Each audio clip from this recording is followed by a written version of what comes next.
A minha pergunta para a senhora é: como buscar o ressarcimento? Porque a gente acabou de ver a posição do governo federal. O governo federal está dizendo: todos serão ressarcidos. Eu não consigo entender até esse momento, eu não sei se a senhora consegue entender, se esse ressarcimento vai se dar rapidamente ou se primeiro a polícia vai ter que apreender, reaver o dinheiro para depois pagar os aposentados, porque a gente está falando de aposentado e pensionista. Tem muita gente idosa que não dá tempo de esperar apreender o dinheiro, recuperar o dinheiro que foi embolsado, foi roubado dos aposentados para poder ressarci-los depois. Boa noite, Natuza. Boa noite ao telespectador. Realmente é uma pergunta que a gente está sem respostas. O que a gente precisa agora é que o governo traga respostas, mas respostas mais claras de qual vai ser o posicionamento e se ele pretende, de fato, fazer a devolução desses valores que foram diagnosticados como fraudulentos a quem foi a vítima, que é o beneficiário, o aposentado que recebe ali a sua aposentadoria. Ele tem que falar como ele vai fazer isso de forma rápida. Se ele não explicar como vai ser feito, as pessoas vão ter que buscar outras maneiras de fazer esse ressarcimento, que com certeza vai ser, no final, uma ação judicial cobrando essa devolução aí na justiça. O que vai acarretar, Natuza, uma série de problemas, porque a quantidade de vítimas é grande, vai abarrotar o judiciário de ações judiciais, que vai ter outros reflexos. E a gente sabe que um processo no Brasil demora muito, mas como você falou, quando vai ter? Quem vai pagar essa conta, né? É a grande pergunta que fica. Pois é, quero fazer umas outras perguntas de ordem prática. Quais são os direitos dos beneficiários que são vítimas dessa fraude? Porque hoje, por exemplo, eu fui gravar o podcast O Assunto, que eu apresento, e o meu entrevistado disse o seguinte, que tem organização, tem entidade que está dizendo o seguinte: olha aqui, eu tenho comprovante de que essa pessoa autorizou. E aí, quando você vai olhar com atenção, esse comprovante não é verdadeiro.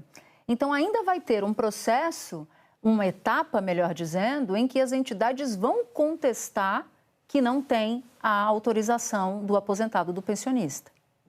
Exatamente, Natuza. Só para esclarecer, essa questão já vem sendo discutida no Judiciário em algumas ações. Como foi dito pela operação da Polícia Federal, não é uma questão que surgiu agora. Isso vem ocorrendo desde 2018. Então, já existem muitas ações no Judiciário do Brasil questionando esses descontos indevidos dessas associações. A OAB já vem acompanhando isso, a gente percebeu um aumento das reclamações, das demandas judiciais, e orientou a população a fazer as contestações. Inclusive, quero elogiar o passo a passo aí que vocês colocaram na tela, que é perfeito e é exatamente o que os aposentados precisam fazer. Essa questão vai ficar subjetiva, porque, de fato, nos processos judiciais, se houver necessidade de continuar discutindo isso na justiça, as entidades elas contestam, porque elas estão usando um documento falso, um documento fraudado, assinado por uma pessoa que não é o beneficiário.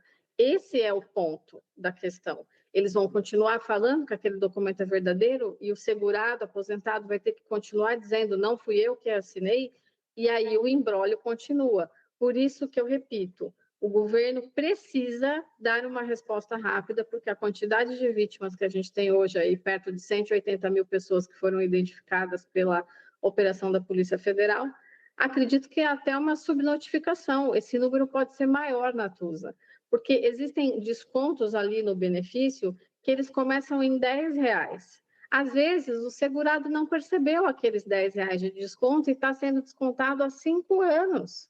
Como que vai ficar?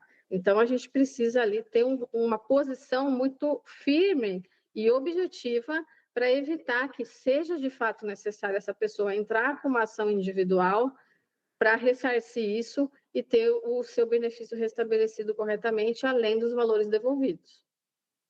Agora, doutora, esse mesmo entrevistado me disse o seguinte, que tem associação que é séria, que faz o trabalho de maneira correta. Como é que o aposentado pode diferenciar uma associação que não agiu corretamente com uma que tem agido corretamente? Porque eu imagino que nesse bolo, nessa avalanche, a coisa vai tomar uma dimensão muito grande. E aí eu te peço também para dar algumas dicas para o aposentado ou para o pensionista o que ele precisa fazer na hora de fechar um negócio que tem valor descontado da aposentadoria dele, né? Que tipo de cuidado ele tem que tomar? Quão cabreiro esse aposentado tem que ficar? Natuza, essa sua pergunta é super importante. Essas associações, qual é o papel que elas têm? O que elas oferecem? Elas oferecem benefícios em serviços para os aposentados, que em regra são descontos em consultas médicas, descontos em fisioterapia, descontos em farmácia, descontos até às vezes em assessoria jurídica dentro desses sindicatos. Então, esse aposentado, para aceitar fazer parte, né, que ele se associa, ele paga ali uma mensalidade para usar os benefícios que aquela entidade oferece para ele. Então, só vai ser verdadeiro, só vai ser bom para o segurado, para o aposentado, se de fato ele conseguir exercer esse direito que ele está contribuindo ali por mês. Né? Ele deveria receber uma carteira de associação, ele deveria saber aonde ele pode usar esse desconto, que farmácia que ele poderia comprar um medicamento com desconto, que médico que atende aquele convênio que ele prometeu ali um desconto para ele. Então, ele precisa observar isso. Eu vou ser sincera com você. Desses descontos que a gente verifica nos extratos de aposentadoria, eu nunca atendi nenhum cliente que conseguiu ser, de fato, atendido nessa situação. Todos que eu tive conhecimento até hoje foram fraudulentos. Ninguém consegue usar esse tipo de serviço, é muito raro.